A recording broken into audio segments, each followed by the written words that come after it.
Hello friends, today we shall study third poem, Keeping Quiet, written by Pablo Neruda.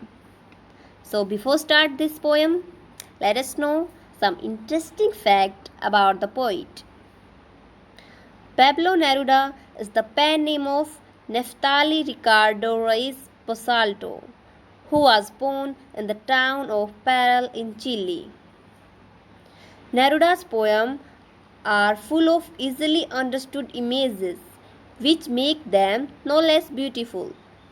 Here means कि जो Neruda की poems है वो understood images से भरी हुई है जो इस पोएम को और भी ब्यूटीफुल बना देती है.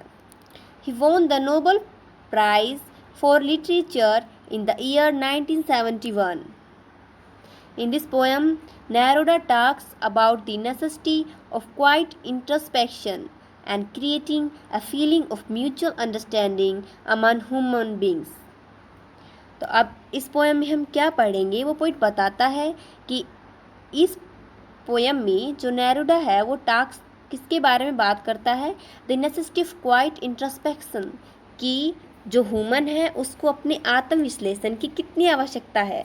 And creating a feeling of mutual understanding among human beings, और ह्यूमन बींग्स के बीच में म्यूचुअल अंडरस्टैंडिंग की फीलिंग को क्रिएट करना चाहता है, क्रिएट करने की कोशिश करता है. So let's start our first stanza. So friends, our first stanza is now we will count to 12. तो फर्स्ट स्टैंजा में पोइट क्या कहता है कि अब हम 12 तक गिनेंगे. हो सकता है कि पोइट 1 to 12 तक गिने, या perhaps the 12 represents the 12 hours of clock and we will all keep still. Poet कहता है कि हम 12 तक गिनेंगे और हम सभी बिल्कुल चुप रहेंगे, हम सभी स्थिर रहेंगे.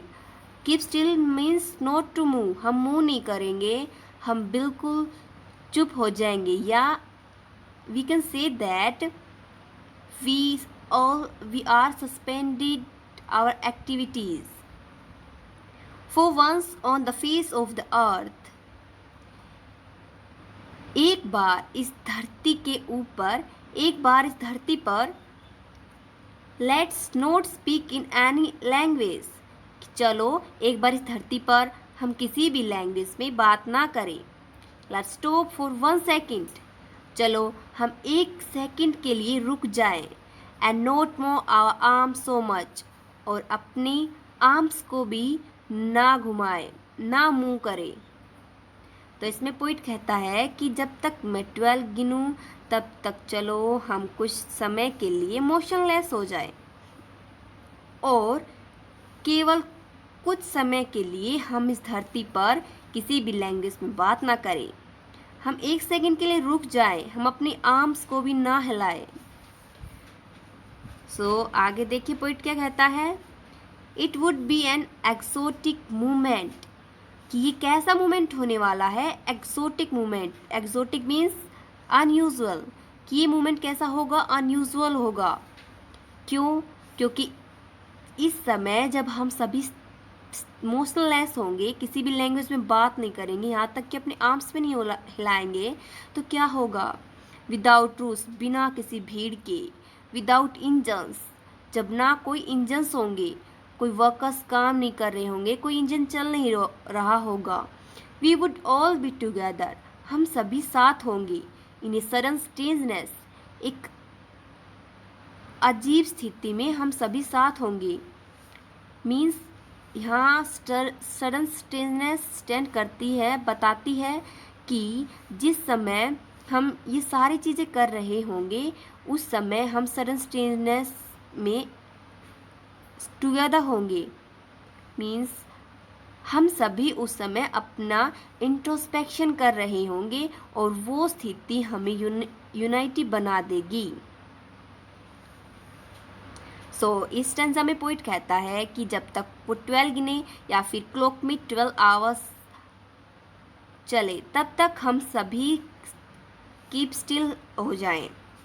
और चलो धरती पर एक बार किसी भी लैंग्वेज में बात ना करें, एक सेकंड के लिए रुक जाएं, अपनी आर्म्स को ना घुमाएं, तो ये धरती पर एक अनयूजुअल, असाधारण, एक्सोटिक मोमेंट होगा जब कोई भीड़ नहीं होगी, कोई इंजन नहीं चलेंगे और हम सभी एक अजीब तरीके से एक दूसरे के साथ होंगे.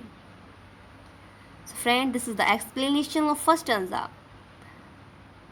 Let's solve some questions of this stanza. So our first question is, why does the poet ask us to count to 12? Poet हमसे 12 तक काउंट करने के लिए क्यों कहता है?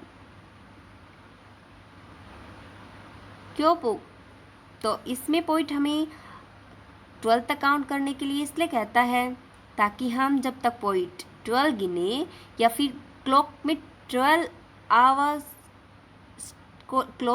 आवर को स्ट्राइक करे तब तक हम चुप बैठ जाएं. सो the answer will B, there are 12 numbers on the clock pertaining to the 12 hours. So the poet asks to keep quiet till the clock strikes these hours.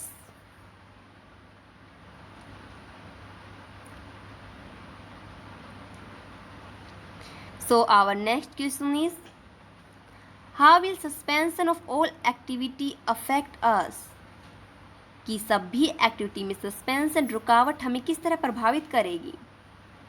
तो जब सारी एक्टिविटी हम रोक देंगे, हम कुछ भी नहीं करेंगे, तो हम बैठ जाएंगे, हम अपने बारे में सोचने के लिए मजबूर हो जाएंगे, यानी हम इंट्रोस्पेक्शन करने के लिए मजबूर हो जाएंगे. So the answer will be, it will enable us to see within ourselves, it will unite all of us. The third question is, explain we will keep still. We will keep still है, इसको explain कीजिए. तो हम सभी keep still का मतलब क्या है वो देखते हैं. कीप स्टिल का मतलब है नॉट टू मूव, मूव ना करना, यानी अपनी एक्टिविटीज़ को थोड़ी देर के लिए रोक देना. So the answer will be, it means that we will suspend all our activities on the earth for some time. I hope this it will help you to understand this stanza. We shall discuss next stanza in our next video.